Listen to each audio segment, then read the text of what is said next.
to our Oasis channel. I'm Dr. Carroll, this is Joe, and she is one of our amazing massage therapists here at Oasis.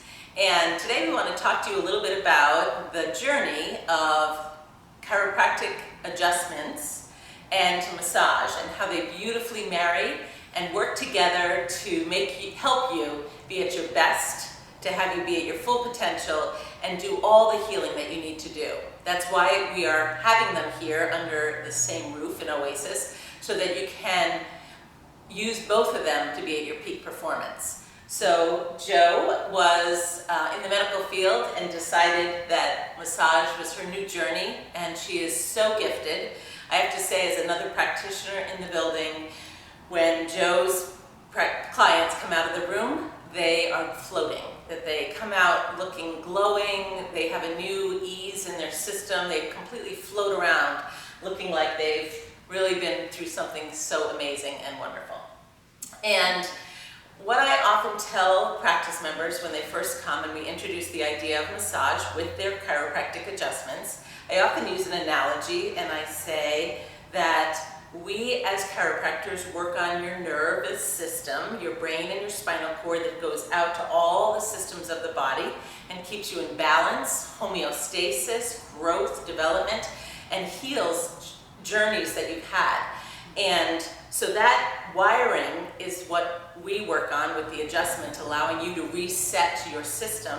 And Joe, in her work, is going to be changing the light bulb at the end. So she's going to help your system change the life experiences that have not healed beautifully the way they should have, or just are experiencing something that they need to have differences in. And I think one of the things you can talk about, Joe, is how people are different, and so your touch will be different with them, the depth of what you do. Absolutely. I think that's something that people are concerned about oftentimes when they come. They say, well, I don't know, will it be too deep? Will it be? So if you can speak to that just for a couple seconds about how you work with that a little bit. What I do is I just ask the client to be communicative with me. So I think that heavy for one person is different for another person. Light for one person is different for another person. So it's really just kind of personalized, where I just ask them, if that pressure is too much, let me know. Stay in tune. That's it, stay in tune. If there's something that makes you feel uncomfortable, best to communicate it and not to just sit through it and have a back massage, right? Right.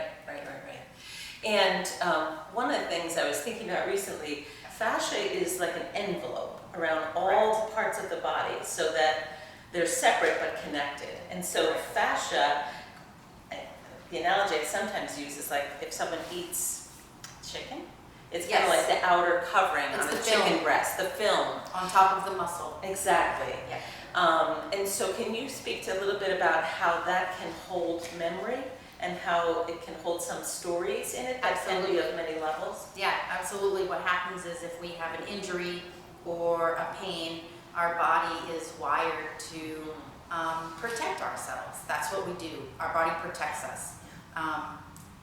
So what the fascia does, because it's that film over the muscle, this is the fascia and this is the muscle, it's going to tighten, loosen it up to be able to get into that muscular system, to get into a deeper, the muscle body, is you have to work that fascia.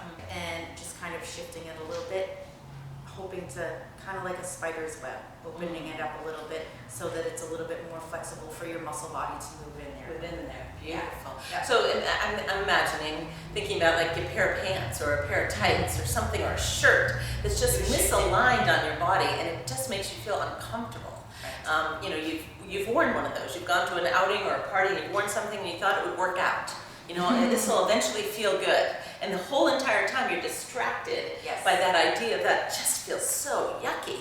And so that's such a wonderful piece. Yeah. One of the other pieces I can speak to is the idea that when you're adjusted and the nerve changes its frequency and the information from the brain to the body is changed, chemistry changes, we've talked about this. Well, the development of the muscle that is attached to that nerve root also changes. So suppose you're working yourself to just exhausted, doing your exercise and fitness program, but your nerves are shut down, and also you haven't had a massage where the memory of old traumas have been cleared.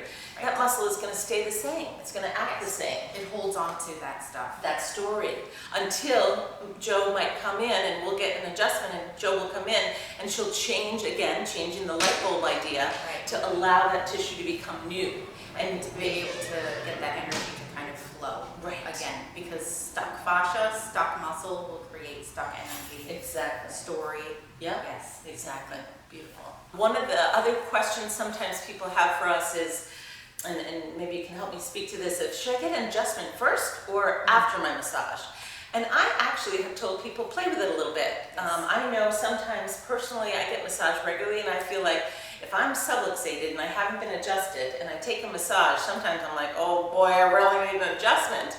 Yeah. But and then the opposite is true. Sometimes taking my adjustment allows me to realize how much I need my massage. So I think you can play with it a little bit. Absolutely. Everyone's different. Some people like the massage first and then go into the adjustment, and the other way as well. It's a personal thing. Yeah, but I can say for sure, people who have had their appointments back to back with me after a massage with Joe, and then they come in for their adjustment, it works well. Yes, their bodies are completely at peace and ease. How about talking a little bit about the idea of having to hydrate after massages and making Absolutely. sure? What happens is our body lets go of that energy, that story, that toxicity that's built up. And I mean, number one, your body needs to be hydrated anyway, in order for our lymph to flow, in order for our cells to be hydrated and get everything that it needs to flow correctly.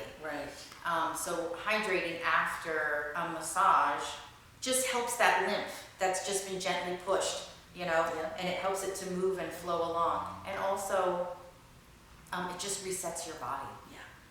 It's a healthy practice to do. Thank you so much for watching. We'll be interviewing some more of our practitioners, but please come and see Joe, take a massage, come for your adjustments, and see the beautiful combination that they can be. Have a great day.